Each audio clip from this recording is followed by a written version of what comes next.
अपन पढ़ चुके हैं। आज हम 11वीं बोधि दुर्लभ भावना पढ़ेंगे। इसके पहले अनित्य, अशरण, संसार, एकत्व, अन्यत्व, असुचित्व, आश्रव, संवर, निर्जरा और लोक, ये 10 भावनाओं का चिंतन हम कर चुके हैं। आज हम 11 नंबर की कौन सी भावना, बोधि दुर्लभ भावना पढ़ेंगे। बोधि दुर्लभ का क्या मतलब है? बोधि और दुर्लभ, बोधि मतलब ज्ञान, सम्यक ज्ञान, रत्नत्रय। बोधि का अर्थ सामान्य रूप से अपन ज्ञान भी बोल देते हैं, लेकिन ज्ञान कौन सा? सम्यक ज्ञान। और सम्यक ज्ञान बिना सम्यक दर्शन के होता नहीं है। और सम्यक दर्शन ज्ञान पूर्वक चारित्र भी होता है, भले आंशिक भी हो पर होता है। ये रत्नत्रय, ये रत्नत्रय दुर्लभ है। रत्नत्रय क्या है? और बोधि का एक ही शब्द में अर्थ रत्नत्रय, सम्यक दर्शन ज्ञान चारित्र, ये दुर्लभ है। आवाज सही आ रही है आपको? दुर्लभ मतलब मुश्किल से प्राप्त होता है, मुश्किल से प्राप्त होता है, तभी तो आप और हम सबको आज तक नहीं प्राप्त हो सका। ऐसी भावना, ऐसा चिंतन करना, मतलब ये मुश्किल है तो अपन निराश होकर के बैठ जाए कि ये तो मुश्किल है, ये तो हो नहीं सकता, छोड़ो जी इसको, इसके लिए चिंतन कर रहे हैं अपन? नहीं, इसके लिए चिंतन नहीं कर रहे हैं। फिर किसके लिए कर रहे हैं चिंतन? कि ये मुश्किल है तो हमें यही प्राप्त करना, आज तक हमें ये प्राप्त नहीं हुआ तो हमें यही प्राप्त करना है, ऐसा चिंतन करना, इसका नाम है बोधि दुर्लभ भावना। तो बोधि दुर्लभ भावना का अर्थ समझ में आ गया? बोधि मतलब एक शब्द में कहे तो सम्यक ज्ञान या सम्यक दर्शन ज्ञान चारित्र रत्नत्रय, ये दुर्लभ है। इसकी दुर्लभता का अंदाजा इससे लगाया जा सकता है कि हमें अनादिकाल से आज तक प्राप्त नहीं हुआ। अगर आसान होता तो प्राप्त हो जाता। बोलो, राजा बनना आसान है कि कठिन है? सुरेश जी भाई, जब राजा बनना आसान है कि कठिन है? हाँ हाँ, बोधि दुर्लभ के हिसाब से देखें तो सरल है, और वैसे कठिन है। तो आज तक अनादिकाल से अभी तक कभी अपन राजा बने कि नहीं बने? कितनी बार बने? 1 बार, 2 बार, 10 बार नहीं, बहुत बार बने हैं। इसका मतलब जो काम हमने बहुत बार कर लिया तो कठिन कैसे हो सकता है? वो तो सरल है। अभी अरबपति बनना, खरबपति बनना कठिन है कि सरल है? कि कितनी बार बने हैं? सुंदर रूप पाना सरल है कि कठिन है? ये सब हमने बहुत बार पाए हैं। अरे एकेंद्रीय जीव पा लेता है सुंदर रूप। गुलाब को देखो, गुलाब को, अरबपति आदमी भी होवे तो देख के मन ललचा जाता है उसकी ओर। तो वो तो एकेंद्रीय है, इतना पुण्य तो उसको भी मिल गया। ये जो पानी देख करके देखते ही रहते हैं, फतेह सागर पे बैठे रहते हैं, समुद्र में पानी को देख के ललचाते, वो तो एकेंद्रीय जीव है। उस एकेंद्रीय जीव को भी इतना पुण्य है, रूप है ना, उसको देखने, हरियाली, हरियाली को देखने के लिए एकेंद्रीय जीव भी पा लेता है। इसमें क्या, यदि हमने सुंदर रूप पा लिया तो ये कोई बात, कोई उपलब्धि नहीं है। ये तो एकेंद्रीय जीव तक पा लेते हैं। पहाड़ों को देखते रहते हैं, नदी झरनों को देखते रहते हैं, उनके फोटो लोग अपने घरों में लगाते हैं, एक इंद्रिय जीवों को भी इतना पुण्य तो है, मतलब बाहर में रूप पाले, जनता को लुभाए, ऐसा रूप पाले, ये मनुष्य होकर के ये पा लिया तो इसमें कोई आश्चर्य नहीं है, ये कोई उपलब्धि नहीं है। बोलो, मोर को लोग देखते रहते हैं,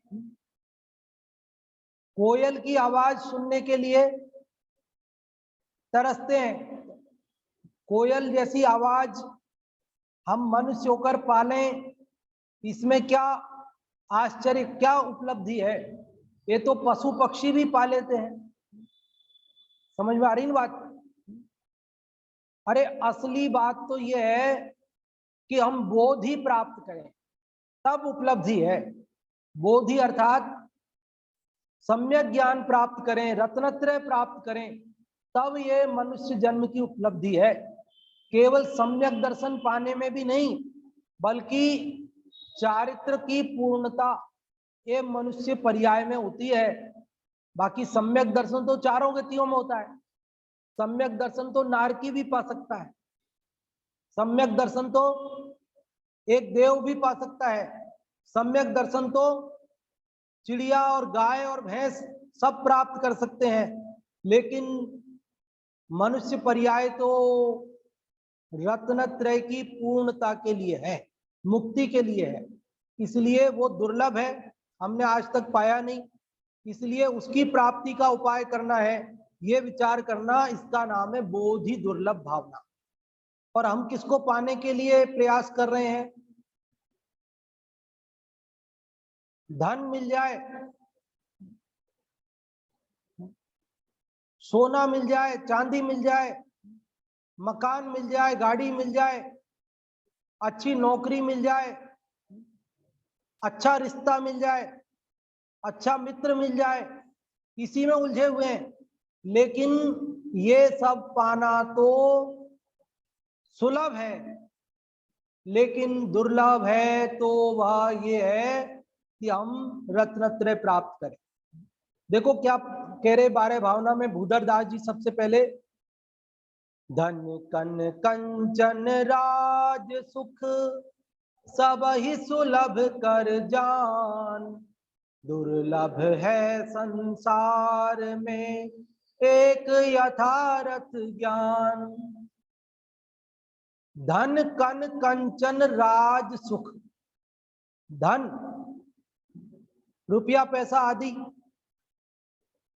कन, कन मतलब अन्न, कण, कन मतलब कण, कण मतलब अन्न, गेहूं, जौ, चावल, मूंग, उड़द, ये सब अन्न। और कंचन, कंचन मतलब सोना। धन कन कंचन राज सुख, और राज्य पद, राजा बन जाना, और भी जो आपको लगता हो ना कठिन लौकिक दृष्टि से, वो सब लगा लेना। धन कह दिया, कण कह दिया, कंचन कह दिया, राज सुख कह दिया, अब कुछ बचा नहीं है। लेकिन जिनको हम दुर्लभ समझ रहे हैं, इनको पंडित भूधरदास जी कहते हैं सब ही सुलभ कर जान। इन सबको तो हम कैसा जाने, कैसे हैं ये सब? सुलभ, सुलभ मतलब आसानी से प्राप्त होने वाले। दुर्लभ मतलब, लभ मतलब प्राप्त होना, दुर मतलब कठिनाई से, कठिनाई से प्राप्त होना दुर्लभ, और सुलभ आसानी से प्राप्त होना। ये सुलभ कॉम्प्लेक्स बनाए ना सरकार ने, सुलभ कॉम्प्लेक्स। क्योंकि शहर में किसी को यदि टॉयलेट आए तो कहां जाए, बहुत दुर्लभ है ना। गांवों में तो जगह मिल जाए, लेकिन शहर में जगह दूर दूर तक, लंबी लंबे रास्तों तक बाजार है, और किसी को टॉयलेट आ गई तो परेशान होता रहता है। इसलिए सरकार ने कहा कि ये सुलभ, अब आप परेशान मत हो, दुर्लभ नहीं है टॉयलेट का स्थान, हमने सुलभ कर दिया है आपके लिए। तो धनकन कंचन राज सुख, ये तो कैसे हैं? इनको आप दुर्लभ मत समझिए, ये तो अनंत बार पाए हैं। पंच परावर्तन रूप संसार में घूम रहे हैं ना अपन। द्रव्य परिवर्तन, क्षेत्र परिवर्तन, काल परिवर्तन, भाव परिवर्तन, भाव परिवर्तन। ऐसा कोई द्रव्य नहीं है जिसे हमने आज तक प्राप्त न किया हो, शरीर बनाकर न रखा हो। ऐसा कोई पुद्गल परमाणु नहीं है। भक्षण नहीं किया हो, ऐसा कोई क्षेत्र नहीं है जहां पर हम गए नहीं हो, नहीं जहां पर हमने जन्म नहीं लिया हो। जाना अलग बात है, पर जहां जन्म लिया वहां तो बहुत अच्छे से रहते हैं ना वहां तो। और ऐसा कोई काल नहीं, समय नहीं, समय के अंदर सुबह जन्म नहीं लिया कि शाम को नहीं लिया, रात को जन्म नहीं लिया कि दिन को नहीं लिया। अरे अनंत जन्म हो गए, इनमें कोई समय बाकी नहीं रहा जब हमने जन्म न लिया। जब सोमवार को जन्म हुआ कि नहीं हमारा, कि मंगलवार को हुआ कि नहीं, बुधवार को हुआ कि नहीं, रविवार को, अरे हर वार को हमारा जन्म हो चुका है। अनंत जन्म हो चुके ना। 1 तारीख को जन्म हुआ कि नहीं, 2 तारीख को हुआ कि नहीं,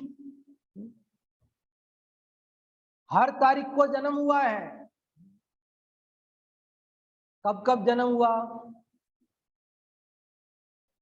अरे काल का कोई ऐसा हिस्सा, कोई समय बाकी नहीं है जब हमने जन्म, उत्सर्पणी और अवसर्पणी काल के प्रथम समय से लेकर अंतिम समय तक हर समय पर हमने जन्म मरण जन्म मरण जन्म मरण किए हैं। तो ये धन कन कंचन राज सुख मिले कि नहीं मिले? द्रव्य परिवर्तन हो गया, क्षेत्र हो गया, काल हो गया, भव हो गया, कोई भाव बाकी नहीं रहा, कोई भाव बाकी नहीं रहा संसारी जीवों को होने योग्य। हम कहा, जहां हमारा उपयोग, हम कैसे, जैसे हमारे भाव, अशुभ में जाना नहीं, शुभ में अटकना नहीं, और शुद्ध से भटकना। तो यहाँ कह रहे भैया और सब तो सुलभ है, क्योंकि बहुत बार पाया है। धन कन कंचन राज सुख, सब लोग बोलिए मेरे साथ, धन कन कंचन राज सुख सब ही सुलभ कर जान। दुर्लभ है संसार में एक यथार्थ ज्ञान। दुर्लभ है संसार में, कि इस संसार में यदि कोई दुर्लभ है तो वह एक यथार्थ ज्ञान प्राप्ति दुर्लभ है, सम्यक ज्ञान की प्राप्ति दुर्लभ है। किसकी प्राप्ति दुर्लभ है? सच्चे ज्ञान की प्राप्ति दुर्लभ है। अरे मैं शरीर नहीं हूं, मैं आत्मा हूं, ऐसा ज्ञान होना दुर्लभ है।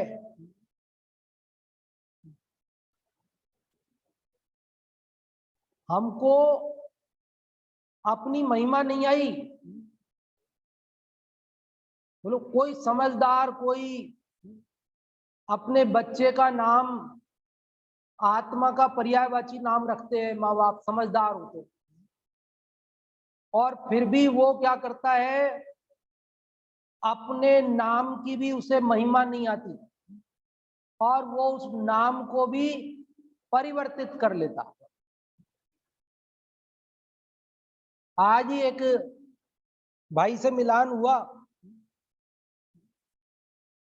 तो उसकी बहन उसे बोल रही थी चीकू भैया, चीकू भैया ऐसे। तो मैंने पूछ ही लिया, मैंने कि इसका असली नाम यही है? सच्ची घटना है, बताओ। अब क्या पता वो सुन लेगा आज, तो मेरे उसको कैसा लगेगा पता नहीं, इसलिए मैं नाम तो ज्यादा, तो अब आप लोग नहीं जानते इसलिए ले दिया नाम। तो मैंने कहा इसका असली नाम क्या है? तो बोले इसका नाम चिन्मय है। तो मैंने कहा इसका नाम चिन्मय है और तुम उसे चीकू बोलते हो। अब ये बताओ चीकू अच्छा है कि चिन्मय अच्छा है? तो चिन्मय अच्छा नाम है तो तुम इसे चीकू क्यों बोलते हो? मैंने कहा आज घर में जाके मेरा नाम लेके कहना। मुझे पता है कि मानेंगे नहीं, लेकिन माने तो ठीक, नहीं माने तो ठीक, लेकिन मेरा नाम लेके कहना कि वो कह रहे थे कि खेमचंद जी कह रहे थे कि आज से घर में भी सब लोग चिन्मय बोलेंगे, चीकू नहीं बोलेगा।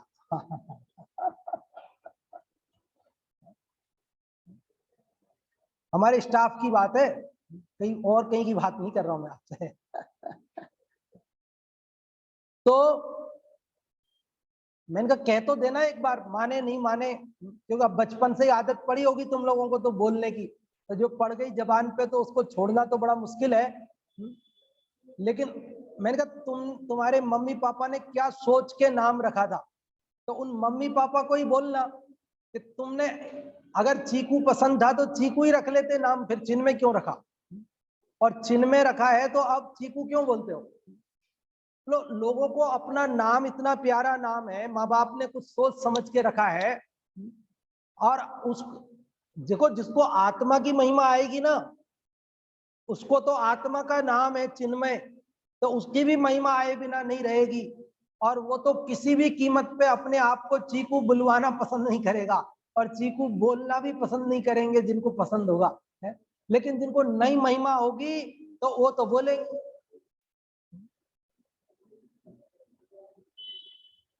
समझ में आती है बात? अब क्या कि कुछ भी बोलते हैं तो पता नहीं कहाँ जाके बात टकरा जाए, किसको अच्छी लगे किसको बुरी लगे, इसलिए कहने में संकोच होता है। बाकी ऐसा अनेक लोगों के साथ ऐसा ही हो। बहुत अच्छा नाम माँ बाप ने रखा, और भले ही माँ बाप ने बिगाड़ दिया, नहीं तो बच्चों ने बिगाड़ लिया, अंग्रेजी में कर लिया, शॉर्ट कर लिया।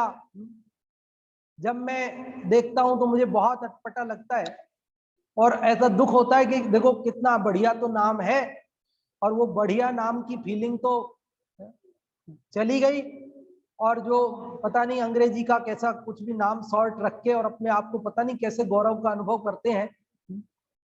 खैर जो भी है, वो बात तो पता नहीं कहां से आ गई बीच में। दुर्लभ है संसार में एक यथार्थ ज्ञान, एक यथार्थ ज्ञान की प्राप्ति होना क्या है, दुर्लभ है, कठिन है। अनादि से हमें दुर्लभ ये सम्यक ज्ञान प्राप्त नहीं हुआ, रत्नत्रय प्राप्त नहीं हुआ। यदि हुआ होता तो ये गारंटी है कि हम यहाँ नहीं बैठे होते, इस रूप में नहीं बैठे होते। आज इस रूप में यहाँ बैठे हैं, ये इस बात का सबूत है कि हमने सम्यक ज्ञान की, रत्नत्रय की प्राप्ति नहीं कर पाई। धन पाया, अन्न पाया, सोना चांदी पाए, राजा बने, सब कुछ हुआ, लेकिन नहीं हुआ तो सम्यक ज्ञान नहीं। तो अब क्या करें कि अब निरंतर सम्यक ज्ञान की प्राप्ति की भावना भाई, ज्ञान की महिमा आए हमको। जगत को सब चीज की महिमा आती है, लेकिन ज्ञान की महिमा नहीं आती। हमको रुपए की महिमा आती है, पैसे की महिमा आती है, हमें कपड़ों की महिमा आती है, हमें गहनों की महिमा आती है, मोबाइल की महिमा आती है, टीवी की महिमा आती है, मकान को देख बढ़िया सा देख करके उसकी महिमा आती है, गाड़ी की महिमा आती है, लेकिन अपने आत्मा की महिमा, रत्नत्रय की महिमा, ज्ञान की महिमा नहीं आती। यदि आती तो हम उसकी प्राप्ति का पुरुषार्थ करते। किसकी प्राप्ति का पुरुषार्थ करते? ज्ञान की प्राप्ति का पुरुषार्थ। देखो बोलिए सब लोग, धन कन कंचन राज सुख सब ही सुलभ कर जान, दुर्लभ है संसार में एक यथार्थ ज्ञान। तो अभी इस 11वें नंबर की बोधि दुर्लभ भावना में अपन ने क्या चर्चा की, कौन बताएंगे आप में से? कि धन कन कंचन आदि प्राप्त करना तो, और सम्यक ज्ञान प्राप्त करना ये एक अपेक्षा से बात है, सर्वथा ऐसा नहीं है। यदि सर्वथा दुर्लभ हो तो अनंत सिद्ध हो गए। कितने सिद्ध हो गए? सिद्ध कितने हो गए? अगर वास्तव में सम्यक ज्ञान पाना दुर्लभ होता तो कोई नहीं पा सकता था ना। सिद्ध कितने हो गए? अनंतानंत सिद्ध हो गए। मतलब अनंतानंत जीवों ने सम्यक ज्ञान प्राप्त कर लिया, अनंतानंत जीवों ने रत्नत्रय प्राप्त कर लिया, मतलब वो दुर्लभ तो नहीं। समझ में आती है बात को समझना। यहाँ जो 12 भावना में अपन चिंतन करते हैं ना, ये अनित्य है, असरण है, संसार दुख रूप, ये सारी बातें, क्योंकि जैन दर्शन स्यादवादी दर्शन है। कैसा है दर्शन? स्यादवादी दर्शन है। यहाँ एकांत नहीं है, बल्कि परस्पर विरोधी अपेक्षाओं से सहित है। यहाँ जब कह रहे हैं कि सम्यक ज्ञान प्राप्त करना दुर्लभ है, तो वो पंडित जयचंद जी छाबड़ा बोधि दुर्लभ भावना में कह रहे हैं कि नहीं नहीं ये कैसे दुर्लभ हो सकता है? सम्यक ज्ञान प्राप्त करना दुर्लभ हो गया जब तो हो गई बात। अरे ज्ञान तो आत्मा का स्वभाव है, वो दुर्लभ कैसे हो सकता है? ये तो सुलभ है। अगर दुर्लभ हो तो आज भी 6 महीना 8 समय में 608 जीव कैसे मोक्ष जा रहे हैं, अगर दुर्लभ है तो?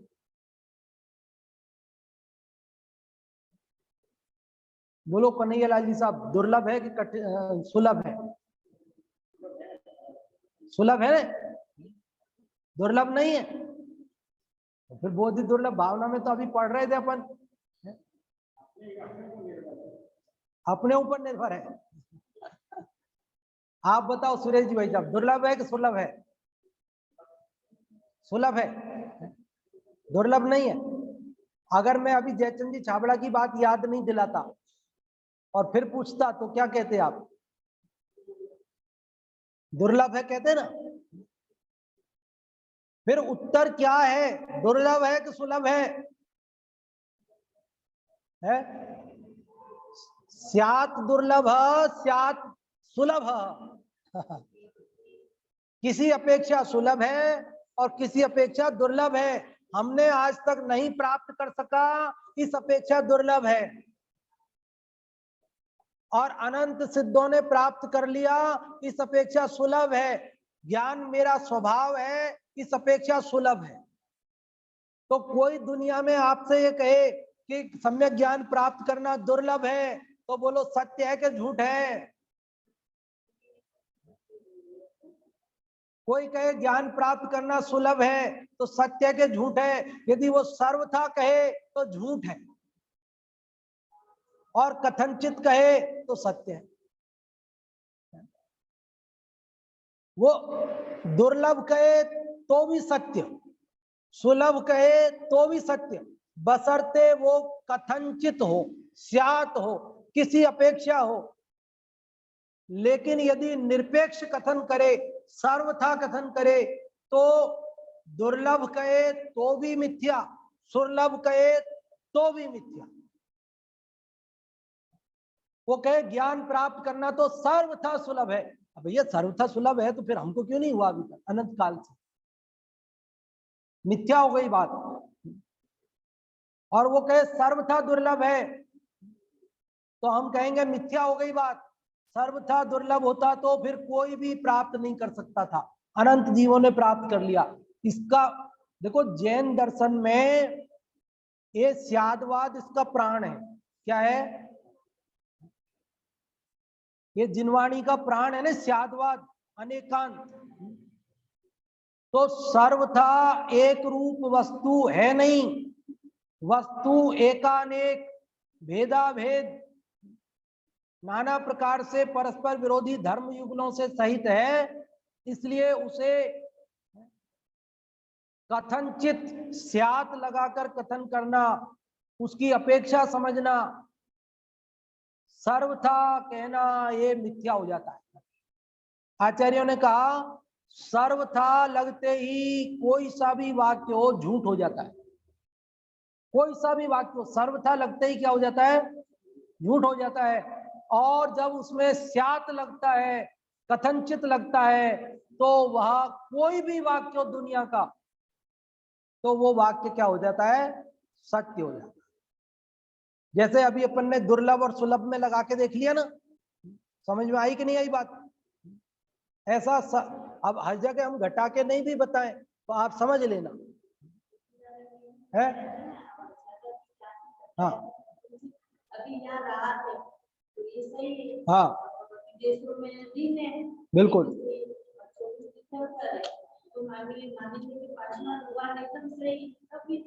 हाँ क्या? हाँ हाँ हाँ, हम मतलब कहने का यही है कि वस्तु परस्पर विरोधी धर्म युगलों से सहित है, और उसे सर्वथा एक रूप मानना ये क्या हो जाता है, मिथ्या हो जाता है। देखो बोधि दुर्लभ की बात चल रही, इसलिए उसको उस बात के लिए स्यादवाद के लिए अपन विस्तार नहीं कर रहे हैं, लेकिन आप समझ लेना, ऐसा हर मामले में समझ लेना। अभी जयचंद जी छाबड़ा की पंक्तियां क्या है, बोधि आपका भाव है निश्चय दुर्लभ नाय, भव में प्राप्ति कठिन है यह व्यवहार कहाँ। कि बोधि आपका भाव है, बोधि अर्थात सम्यक ज्ञान, बोधि अर्थात रत्नत्रय, वो तो आपका भाव मतलब अपना अपना स्वभाव है, आत्मा का स्वभाव है। निश्चय दुर्लभ नहीं, निश्चय से देखो तो वो दुर्लभ नहीं, वो तो मेरा ही स्वभाव है। लेकिन देखो ऊपर तो कह दिया, अब नीचे दुर्लभ बता रहे, भाव में प्राप्ति कठिन है, लेकिन भाव में अर्थात संसार में इस बोधि सम्यक दर्शन ज्ञान चारित्र की प्राप्ति होना कठिन है, मुश्किल है। ये बात व्यवहार से कही गई है। व्यवहार से इसलिए कही गई है क्योंकि आज तक हमें उसकी प्राप्ति नहीं, और वो अपना स्वभाव है, इसलिए कह रहे हो सुलभ। बात चलती है बोधि दुर्लभ की, और जयचंद जी छाबड़ा बात कर रहे हैं सुलभ की। ये परस्पर विरोधी अपेक्षा अगर होती नहीं तो वो खुलासा कैसे करते। और अपन दौलत राम जी की भी देखते हैं, दौलत राम जी क्या कह रहे हैं, दौलत राम जी कह रहे हैं अंतिम ग्रीवक लो की हद पायो अनंत बिरियापद। 272 नंबर पेज पर, 272 पे ऊपर से दूसरा, अंतिम ग्रीवक लो की हद पायो अनंत बिरियापद, पर सम्यक ज्ञान न लाधो दुर्लभ निज में मुनि साधो। कहते अंतिम ग्रीवक लो की हद, अंतिम ग्रैवेयक, नवे ग्रैवेयक की हद, हद मतलब सीमा, अंतिम ग्रैवेयक की सीमा तक, नवे ग्रैवेयक तक पायो अनंत बिरिया, बिरिया मतलब बार, अनंत बार मैंने उस ग्रैवेयक पद को प्राप्त किया है, नवे ग्रैवेयक तक गया हूं मैं। स्वर्ग, स्वर्ग बोलते हैं ना, देखो स्वर्ग में और देव में फर्क है, स्वर्ग में और देव में फर्क है। देव में तो भवनवासी देव भी आते हैं, व्यंतर भी आते हैं, ज्योतिषी भी आते हैं, वैमानिक भी आते हैं, सब आते। लेकिन स्वर्ग में भवनवासी नहीं आते, स्वर्ग में तो वैमानिक देव है ना, वो कहलाते हैं स्वर्ग। तो लोग तो देव और स्वर्ग को एक ही बात मान लेते हैं, देखो देव बनने की, अगर आप देव, हाँ साहब देव बन गए तो कहीं व्यंतर देव भी बन सकते, भवनवासियों में कहीं भूत पिशाच आदि बन सकते हैं, तो सब देव। इसलिए हम लोग किसी का देहावसान होता है तो देव बन गए ऐसा नहीं बोलते, स्वर्ग गए ऐसा बोलते, स्वर्गीय बोलते, स्वर्गवासी बोलते हैं, क्योंकि वहां भवनवासी आदि उनसे उत्कृष्ट देव स्वर्ग के। और कई लोग सोचते स्वर्ग है बस इतना ही, 16 स्वर्ग है बस खत्म। 16 स्वर्ग के ऊपर और है 9 ग्रैवेयक, 9 अनुदिश, और उनके भी ऊपर 5 अनुत्तर विमान है। उन 5 अनुत्तर विमानों में 5वां और अंतिम विमान है सर्वार्थ सिद्धि। वहां तक जाते आत्मा जी, धर्मात्मा जी। तो यह कह रहे कि जिसको सम्यक ज्ञान प्राप्त नहीं हुआ, रत्नत्रय प्राप्त नहीं हुआ, तो पुण्य तो इतना बांधा कि 9वें ग्रैवेयक तक चला गया। कहां तक चला गया? मिथ्या दृष्टि जीव अधिक से अधिक पुण्य करे तो 9वें ग्रैवेयक तक जा सकता है, उसके ऊपर तो सम्यक दृष्टि ही जाती। तो हम कहां तक पहुंचे? अंतिम ग्रीवकलों की हद पायो अनंत बिरियापद, कि अंतिम ग्रैवेयक तक भी हम कोई एक बार नहीं गए, 2 बार नहीं गए, 10 बार नहीं गए, बल्कि कितनी बार गए? अनंत बार गए। कहा? वहां तक भी कितनी बार चले गए? राजा बनने में क्या है, 9वें ग्रैवेयक तक, और 1 2 10 बार नहीं, अनंत बार। पर सम्यक ज्ञान न लाधो, लेकिन सम्यक ज्ञान प्राप्त नहीं किया। देव स्वर्ग में चले गए, 9वें ग्रैवेयक तक चले गए, लेकिन सम्यक ज्ञान की प्राप्ति नहीं की, मुनि धर्म अंगीकार नहीं किया, मुनि पद प्राप्त नहीं किया, नहीं तो हम आज इस दशा में यहां नहीं होते। तो आज अपन कौन से नंबर की भावना पढ़ रहे हैं? कुल भावनाएं कितनी है? 12 भावनाएं। इन 12 भावनाओं में आज कौन से नंबर की भावना है? 11 नंबर की भावना। कितने नंबर की? 5 5 और 1, 11। इसके पहले अनित्य भावना, अशरण भावना, संसार भावना, एकत्व भावना, अन्यत्व भावना, असुचित्व भावना है, रह गया, और आश्रव भावना, संवर भावना, निर्जरा भावना, लोक भावना, 10 की चर्चा की। आज अपन ने बोधि दुर्लभ भावना की। बोधि दुर्लभ में क्या बात समझी हमने?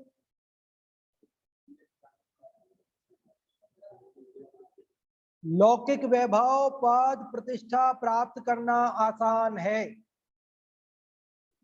अनंत बार प्राप्त की है, लेकिन हमने रत्नत्रय सम्यक ज्ञान प्राप्त नहीं किया, वह प्राप्त करना कठिन है। यद्यपि वह मेरा स्वभाव होने से सरल भी है, लेकिन आज तक मैंने प्राप्त नहीं किया, इस अपेक्षा से कठिन है। तो जो प्राप्त किया बहुत बार, उसी को पाने में जीवन लगाना क्या समझदारी है? जो नहीं पाया आज ऐसा नया काम करे कुछ। जो मिठाई आज तक नहीं खाई हो ऐसी कोई खाए, तब तो बात है ना। जहां घूमे नहीं हो, जो जगह देखी नहीं हो वो देखे तो कोई बात है। सब तो देख रखा है, सब तो खा रखा है, लेकिन एक रत्नत्रय नहीं पाया है, ये और मिल जाए बस। मंगत राय जी ने 12 भावना में बोधि दुर्लभ भावना के बारे में क्या लिखा? दुर्लभ है निगोद से थावर, अरुत्रस गति पाना, नरकाया को सुरपति तर से, सो दुर्लभ प्राणी, उत्तम देश सुसंगति दुर्लभ, श्रावक कुल पाना, दुर्लभ सम्यक दुर्लभ संयम पंचम गुण ठाना, दुर्लभ रत्न त्रय आराधन दीक्षा का धरना, दुर्लभ मुनिवर को व्रत पालन शुद्ध भाव करना, दुर्लभ है से दुर्लभ है चेतन बोधि ज्ञान पावे, पाकर केवल ज्ञान नहीं फिर इस भव में आवे। कितना दुर्लभ से दुर्लभ उत्तरोत्तर दुर्लभता बताई है। ये सब पहले अपन मंगत राय जी की बारे भावना भी पढ़ चुके हैं। फिर दुर्लभ है निगोद से थावर, निगोद से निकलना दुर्लभ है। अनंत जीव आज भी ऐसे हैं जो आज तक एक बार भी निगोद से नहीं निकले, नित्य निगोद में पड़े हैं। निगोद से निकलना कोई हंसी खेल है?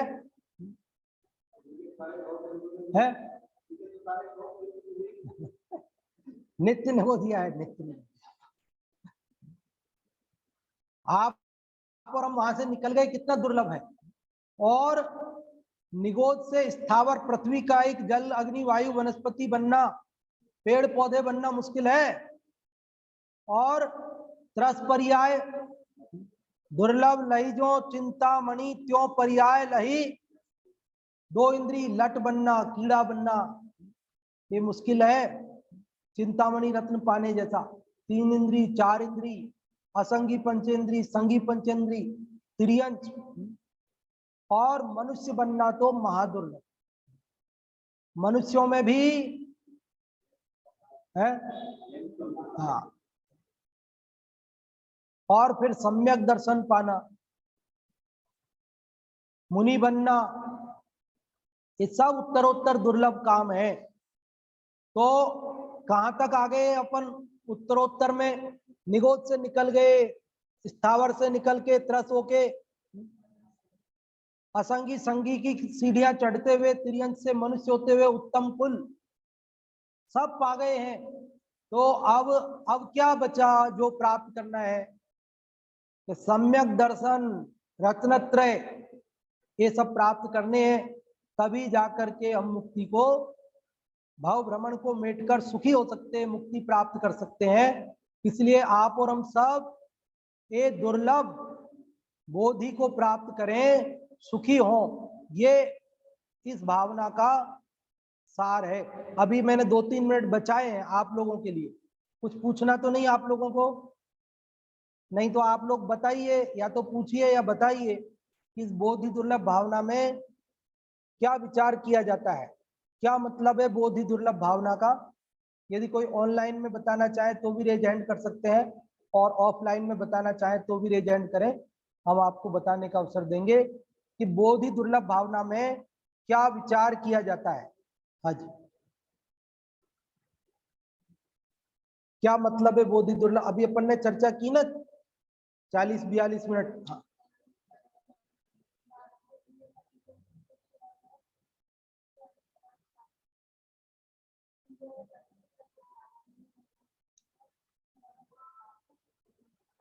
बहुत अच्छा आपने बताया कि धन कन कंचन आदि ये सब प्राप्त करना सुलभ है, लेकिन सम्यक ज्ञान रत्नत्रय की प्राप्ति करना दुर्लभ है। बहुत अच्छा आपने बताया।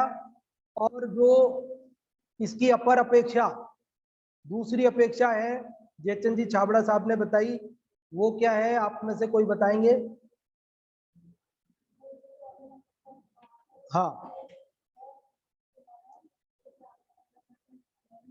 हाँ